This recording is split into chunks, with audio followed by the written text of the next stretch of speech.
It's every parent's worst nightmare. Your daughter meets a guy in a distant city and suddenly winds up dead. He's nice at first and more understanding than you. He listens and he's funny, and she's happy, even giddy, with this new love in her life. And then something changes. Her mood darkens. She talks about him less, and you don't know why. She's less happy each time you see her, and soon you're not seeing her at all. On a cold November morning, they find her body in a lake, with her throat slit. This is the story of Almeda Eleanor Hewitt, and if that name sounds old-fashioned to you, that's because she died in 1888 in Chicago, 5 years before the 1893 World's Fair. And if Chicago, circa 1888, or the 1893 World's Fair ring a bell for you, you are probably thinking of one of America's most notorious serial killers, rumored to be responsible for the deaths of hundreds of women, H. Holmes and his so-called murder castle. The murder castle was an apartment complex on the south side of Chicago, designed for the disposal of its inhabitants. There were secret passages into private rooms and wide chutes hidden in the walls that allowed Holmes to drop bodies into the basement for dissection or incineration. When police later opened the door to the large basement furnace, they found claw marks from desperate victims Holmes had buried alive. This building was so well designed around the agenda of quietly disappearing its guests that it was basically a wall-to-wall instrument of violence. But in 1888, the world's largest murder weapon was still under construction. Holmes would hire and fire a new construction crew every few weeks, so they never caught on to his evil designs. But the man known as the Beast of Chicago was already prowling the city for victims. His business partners had mysteriously vanished years before, leaving all of their fortune to him. And the same charm that bamboozled his sophisticated friends was irresistible to the attractive young women onboarding trains every hour in America's booming second city. They came from all over America to realize their dreams in this emerging cultural hotspot in the heart of the Midwest. They came to find happiness and freedom from the constraints of small-town living. Too many of them found H. Holmes. Almeda Hewitt, a pretty and abused teenager from Wabash County, Indiana, may have been the first to do so. I sat down with the local Wabash historian, Dr. Ron Woodward, a friend of mine, for the full story. The young lady's name was Maida Hewitt, Huiet. She was born in Ohio near Dayton in 1870. When she was about 7 years old, her parents separated. Her father was kind of a mean character in her life. He beat her and he beat her mother.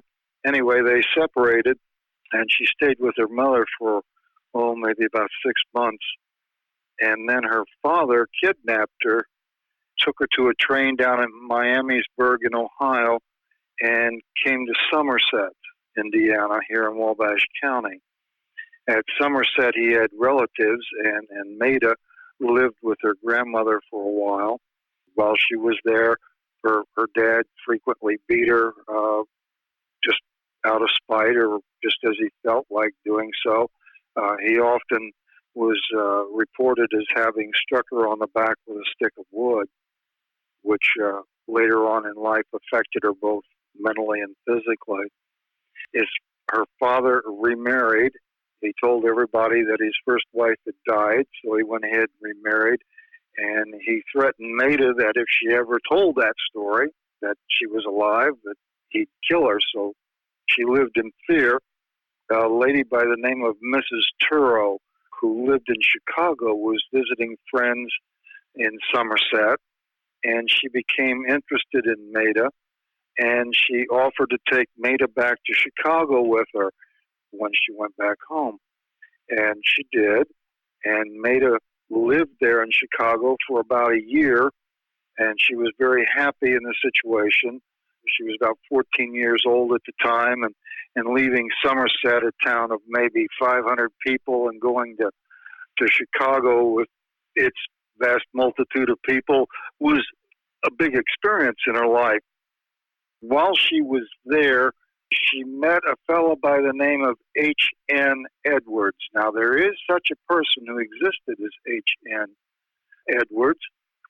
He happened to be a pharmacist, and he also happened to be a good friend of a fellow by the name of, his actual name was Herman Mudgett, but he went by the name of Holmes while he was in Chicago.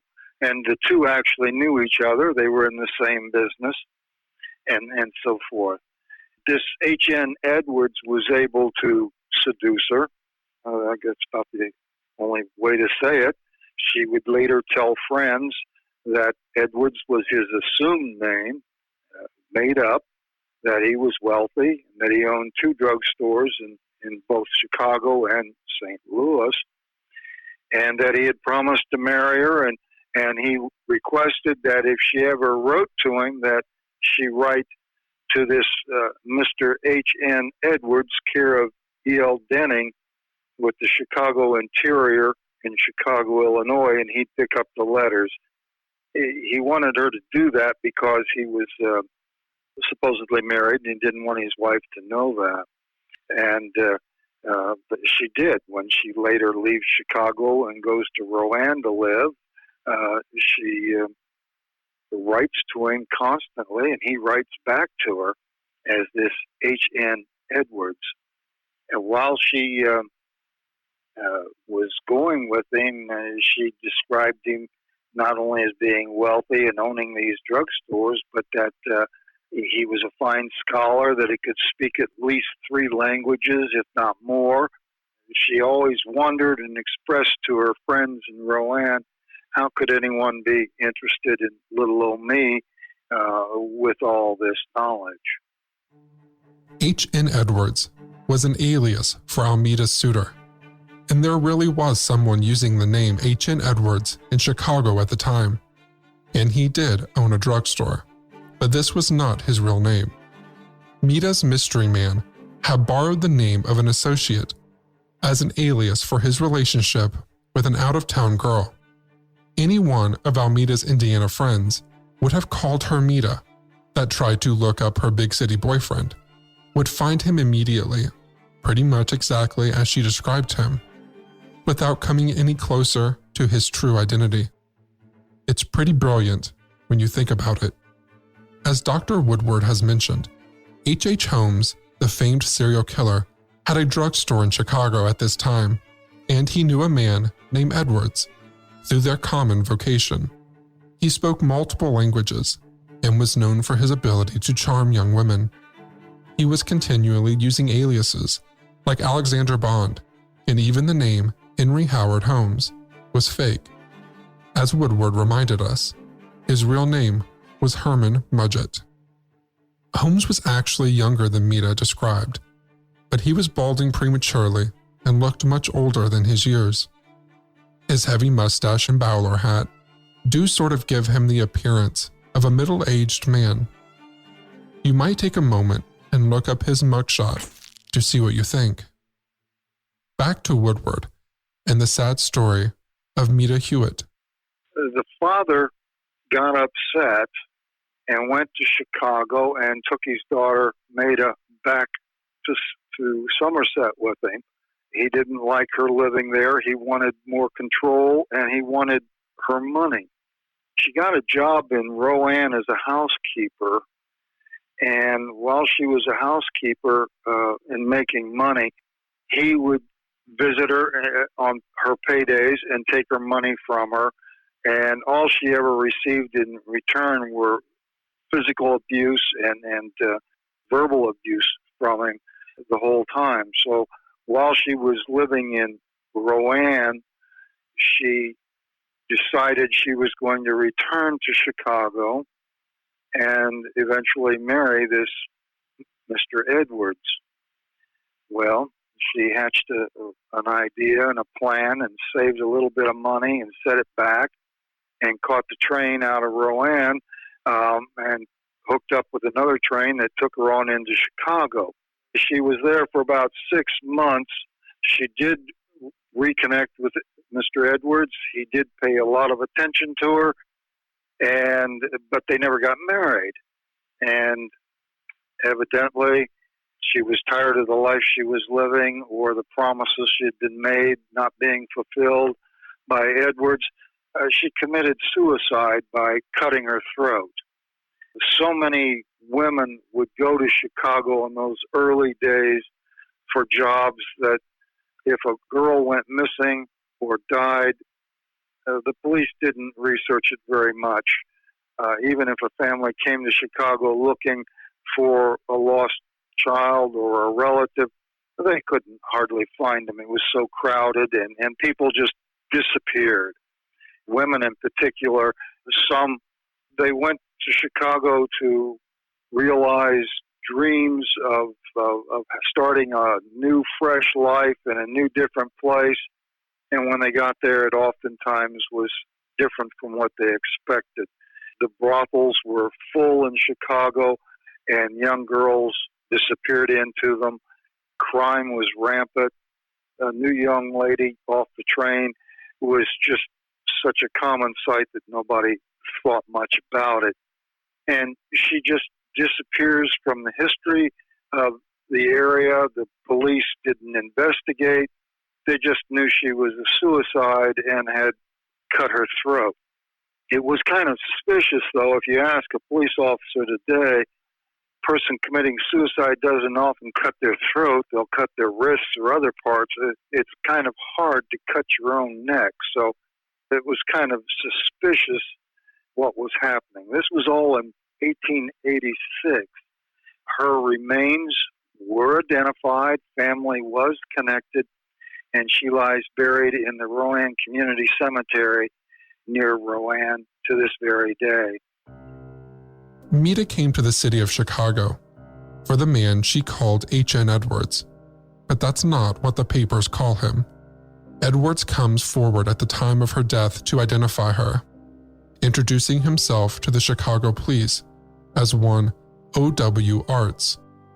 Following his time with the police, where he casually directs them to the likelihood of her suicide, Arts does multiple interviews with newspapers, where he continues a narrative of Mita's suicidal unhappiness.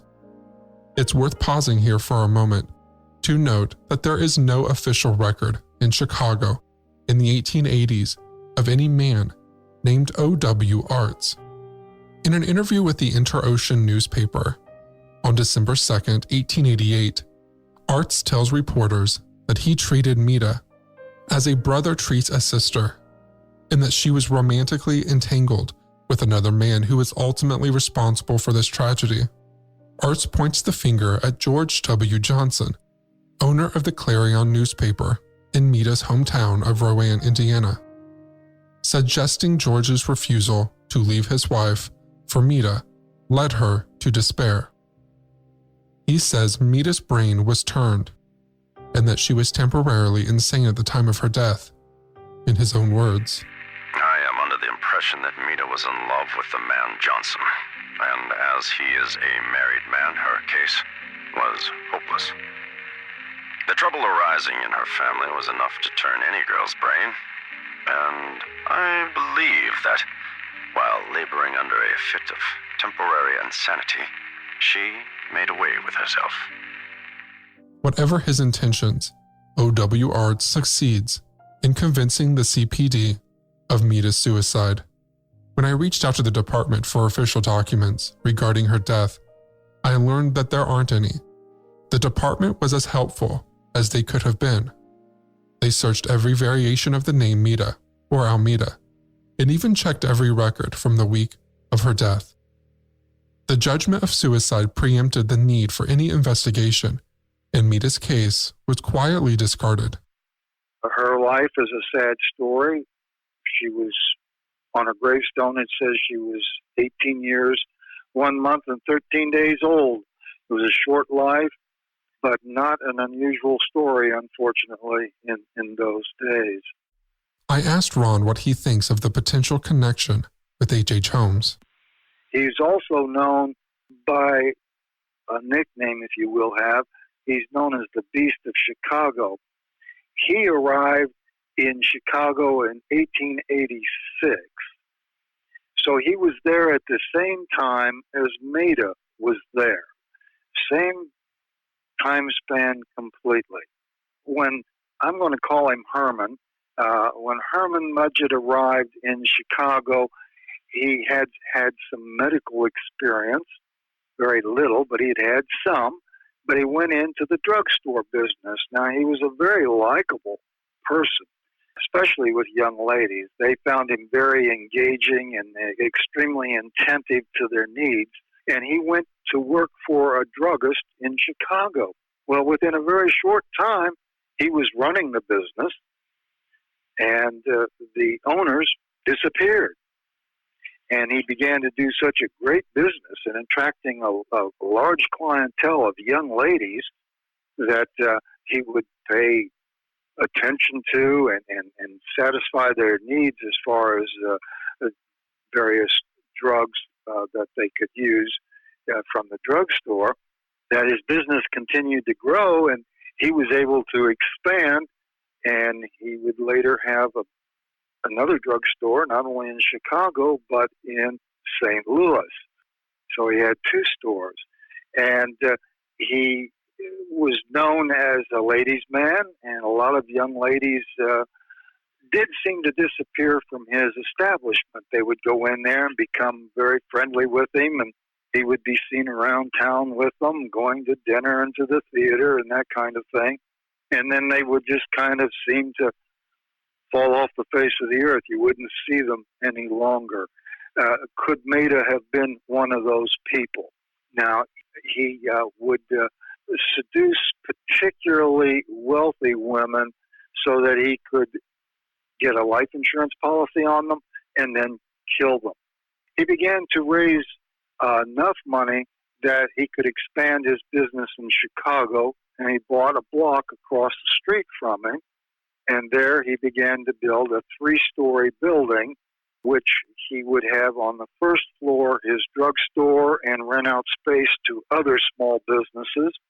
And then on the second floor, he would have a kind of office space for lawyers and that kind of thing. And then on the third floor would be a hotel, because at this time, the Chicago World's Fair was beginning to take over the interest of the Chicago community, and he knew about it and wanted to get in on the ground floor. And with a hotel, he could provide rooms for some of his victims, also make money off of other people, but mainly victims.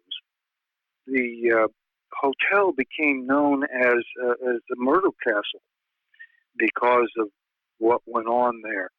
He was in debt to everybody. He may have seemed to be wealthy and have money, but he owed everybody in town money for everything from furniture to supplies.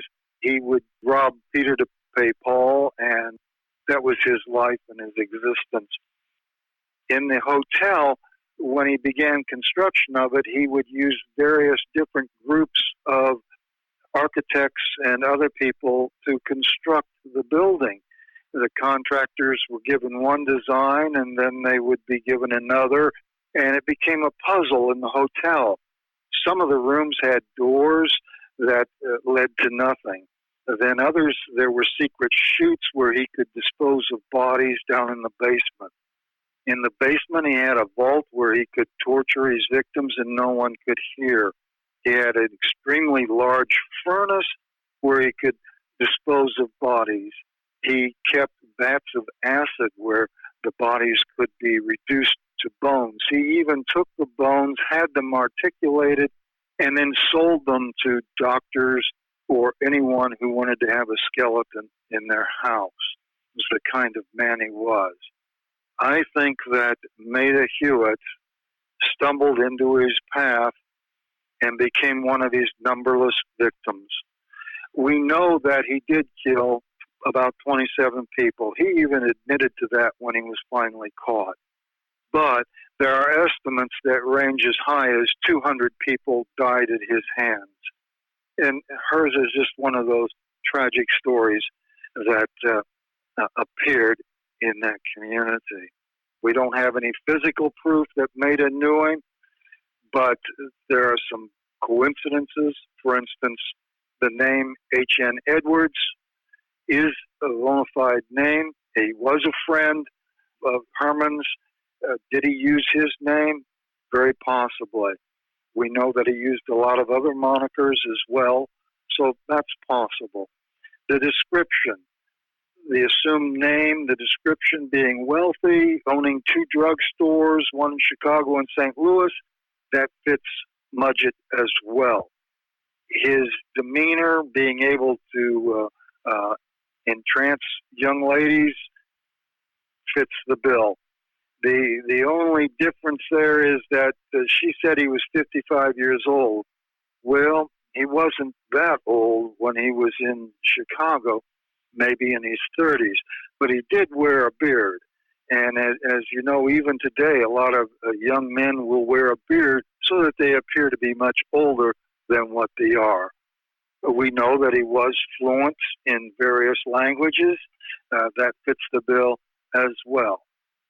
So, yes, it is just supposition, and it's an interesting story. And one other thing. We do know that Herman Mudgett, was involved with young ladies in Indiana, particularly in Lafayette. There was a young lady murdered there that he knew. He did live in Indianapolis for a while, and there was a murder there, not of a girl, but of one of the children of one of the women that he did marry, was killed there as well. So it wasn't just Chicago that he acted in. He did get to St. Louis, and he did go back out east, and bodies appeared along his trail all the way. So there's still work to be done, but maybe we do have a connection here in Wabash County to this beast of Chicago. You had mentioned that H.N. Edwards was a real person. Do you know any details about him, like what year he was born or anything? I don't have any details about Mr. Edwards. I do know that there was an H.N. Edwards in Chicago. I know that he was also a druggist. One of the things that Holmes always would do is use an assumed name when he met these women, so that they really never knew him as Mudgett. They knew him as Holmes or some other name. So to me, it would be quite likely that he would have used someone else's name that he knew if he had to come up with a name right off the bat. And did you say that Edwards confessed to Maida that was not his real last name? Right. He told her that it was an assumed name and that he was using that name because he was wealthy and did not want to embarrass his family, and that also that he was married and did not want his wife to find out about this. And the interesting thing about that, to me anyway, is that Mudgett was married. He did have a family before he moved to Chicago. He was married, and he never divorced her. And although he might have married 3-4 other women, he never divorced them. They always died except that first wife. So this H.N. Edwards fits the bill of what Mudgett was doing in using a fake name. Were you aware of, off the top of your head, any known victims of Holmes whose throats were cut? No. I don't know that much about his methodology other than that he used the basement as a place to dispose of the bodies, either by submersion in a vat of acid or in the fires, and of course the articulation of the skeleton. I'm thinking in my own mind that when Maida died in 1888, that he was just getting started in what he was going to do later in the murder castle, that this was an easy method for him. I know that prior to going to Chicago, he had stolen bodies to sell, or maybe killed people to sell to medical institutions. I know he did some of that. And I'm just thinking these were some of his early attempts to beginning to feel his way through his criminal behavior. Did they have access to Maida's body? Like, is she actually buried in the cemetery? Yes, she's actually buried at the cemetery. Her body was shipped from Chicago down to Rowan and buried in what is now called the Rowan Community Cemetery. It used to be called the Rowan Oddfellows Cemetery. Yeah, but her body is there, grave is there, and it's beginning to get a little illegible right now because of climate conditions and all that, but it's still there. Did she write a suicide letter? Is that how her family found out?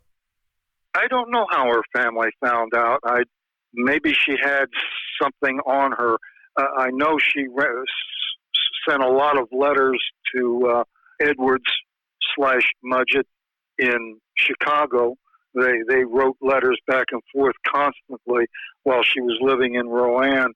Maybe she had some of those in her possession. I don't know. How they were able to connect her, that I do not know. I do know this, that the story didn't appear just locally. It was, in fact, it was picked up from the Indianapolis newspapers that reported it. So it got some notoriety throughout this area before it even made the Wabash newspapers. And how all that connected together, I do not know. How did you learn about Maida? Simply by reading newspapers.